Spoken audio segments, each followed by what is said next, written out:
Hello guys, मैं विकास sir. मैंने lecture आपको 5 बीजांड की संरचना के बारे में अध्ययन कराया था, क्योंकि आपको बीजांड के बारे में बताया था। बीजांड कहाँ स्थित होता है, जो आपका फीमेल गायनोसियम वाला या स्त्री केसर कह सकते हैं, उसके इंटरनल जो पार्ट होता है उसमें बीजांड स्थित होता है। अब बीजांड के बारे में लेक्चर 5 में हमने समझाया था। अब बीजांड के अंदर होता है भ्रूणकोश, जिसे एम्ब्रियो सैक कहते हैं, या हम कह सकते हैं गुरबुजांड कह सकते हैं, या मादा इम्पोदबिद कह सकते हैं।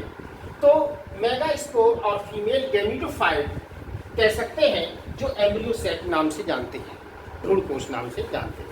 देखिए, इस भ्रूणकोश की जो संरचना होती है वो पूर्ण विकसित होने पर, जो भ्रूणकोश है वो पूर्ण जब विकसित हो जाता है, जब उसे मादा इम्पोदबिद कहेंगे, उसकी जो संरचना होती है वो 8 केंद्रकीय पॉलीगोनल टाइप की संरचना बनती है। 8 केंद्रकीय कौन सी संरचना बनती है? 8 केंद्रकीय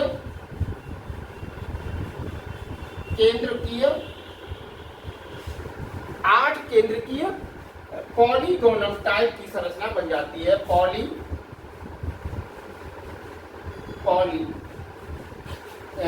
इसे कहते हैं पॉलीगोनल टाइप की संरचना।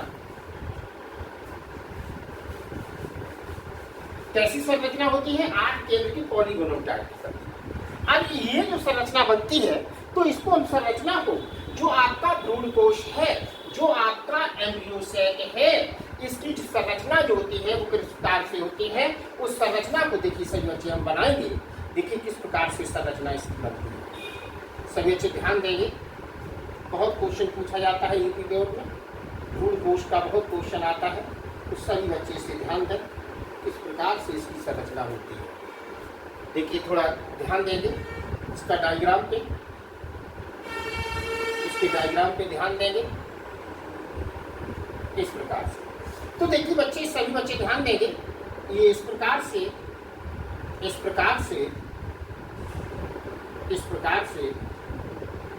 ठीक है। तो देखिए सभी बच्चे ध्यान देंगे, इसे इस प्रकार से करेंगे। अब इसमें इसको डायग्राम बनाएंगे, ये इस प्रकार से संरचना इसकी बनेगी, इस प्रकार से। ठीक है। अब सभी बच्चे देखेंगे, इसमें जो आपके ध्रुवीय केंद्रक होते हैं वो इस प्रकार से बनेंगे,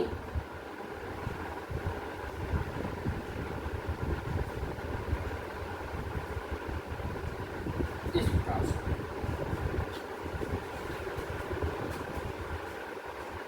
ये आपका जो है क्या है? भ्रूणकोश। क्या है बच्चे? भ्रूणकोश। क्या है? ये आपका है भ्रूणकोश, इस प्रकार से।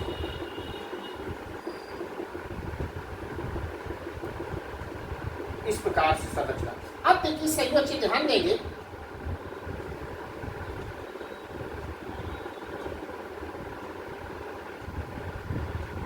ठीक है। अब देखिए सही बच्चे इसका हम नामांकन करेंगे, तो सही बच्चे ऊपर की तरफ देखेंगे, इसमें इसे बोलते हैं, ये आपका निभाग द्वार कहेंगे इसे क्या कहेंगे? निभाग द्वार। इसे कहेंगे नीचे वाले को बीजांड द्वार।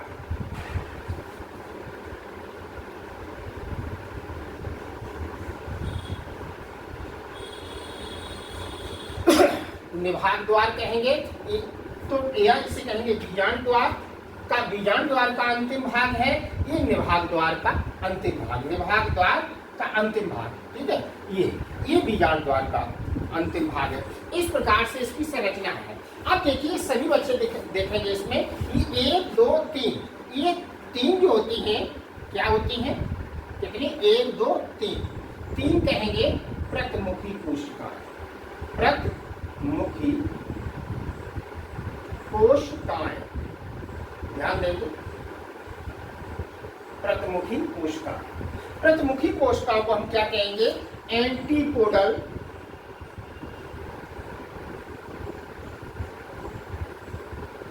सेल्स। थ्री एंटीपोडल सेल्स होते हैं, ठीक है, ध्यान दिया। कितने होते हैं? 3 एंटीपोडल सेल्स। 2 पोलर न्यूक्लियाई होते हैं, इसके कितने होते हैं? 2 पोलर न्यूक्लियाई या ध्रुवीय केंद्रक कहेंगे, ध्रुवीय केंद्रक कहेंगे। 2 पोलर न्यूक्लियाई, पोलर न्यूक्लियाई कहेंगे।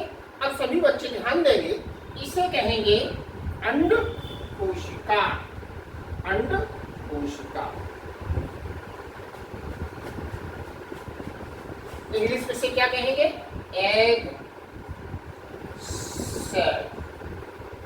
इस अंड कोशिका को हम इंग्लिश में कहते हैं एग सेल। अब देखिए सभी बच्चे ध्यान देंगे, इसमें 2 सिनर्जिड्स होते हैं, 1 और 2, जिसे हम कहते हैं सहायक कोशिका, सहायक कोशिकाएं। सिनर्जिड्स 2 होती हैं, ठीक है? कितनी होती हैं? 2 सिनर्जिड्स। सिनर्जिड 2 सिनर्जिड से है। एक आपका अंड कोशिका है जिसे हम एग सेल कहते हैं, और नीचे होता है फिलीफॉर्म अपार्टस, इसे कहेंगे फिलीफॉर्म अपार्टस, ठीक है, इस प्रकार से। तो देखिए सही बच्चे ध्यान देंगे, इसकी जो संरचना है इस प्रकार से है, इस प्रकार से इसकी जो संरचना है। तो इसमें आपने जाना कि अंड समुच्चय कहाँ पे है। अंड समुच्चय जो है, अंड कोशिका और सहायक कोशिका मिलकर के अंड समुच्चय बना देती है। क्या बना देती है? ये अंड सहायक कोशिका और अंड कोशिका, ये दोनों मिलकर के, ठीक बच्चे? अंड कोशिका और सहायक कोशिका मिलकर के क्या बनाती है? ये बनाती है अंड समुच्चय। क्या बनाती है? अंड समुच्चय। इसका बनाते हैं अंड समुच्चय, इसे कहेंगे एग अपार्टस, एग अपार्टस। ये अंड समुच्चय बन गया। इस प्रकार से ये जो डायग्राम बना है, परिपक्व मादा इनकोद्भिद कहलाता है। परिपक्व मादा युग्मकोद्भिद, युग्मकोद्भिद,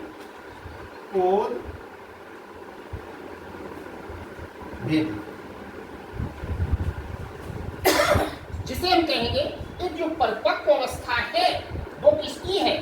फीमेल गैमीटोफाइट की, फीमेल गैमीटोफाइट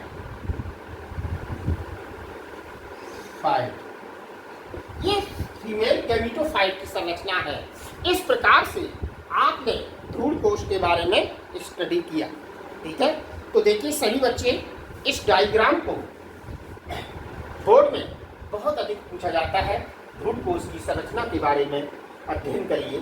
तो देखिए इस अध्ययन किया और भ्रूण के कोश के बारे में समझा। इसमें 8 केंद्र की संरचनाएं होती हैं और 7 कोश की संरचना होती है। इसमें कितनी होती है? 8 केंद्रकीय संरचना बनती है और 7 कोश की संरचना बनती है। संरचना बनती है। तो इस प्रकार से आपने अध्ययन किया। इसमें तो सभी अच्छे, इसमें 3 मुख्य रूप से पार्ट होते हैं। एक तो होता है आपका अंड समुच्चय, दूसरा होता है ध्रुवीय केंद्रक और तीसरा होता है प्रतिमुखी कोशिका। तो आपका अंड समुच्चय ये रहा, एक ये मेन पार्ट है और दूसरा ध्रुवीय केंद्रक मेन पार्ट है और तीसरा है प्रतिमुखी कोशिका।